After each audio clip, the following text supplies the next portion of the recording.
how are governments going to take responsibility for climate change created in their countries, whether it is carbon emissions or climate altering technologies. How are they going to take responsibility for the people affected in other countries?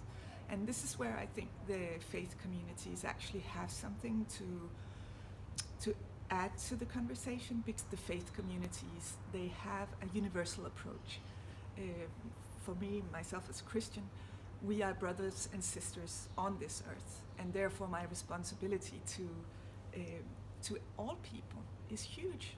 And the principles we have for discussing this, like the common good and the lesser evil and the privilege of the poor, these are very, very interesting ethical principles that could be applied in a political debate without applying religion in any way. But the faith communities have 2,000 years of experience in discussing these ethical and moral questions about how we relate to each other and how we take care of the earth, or creation as we call it, or our common home.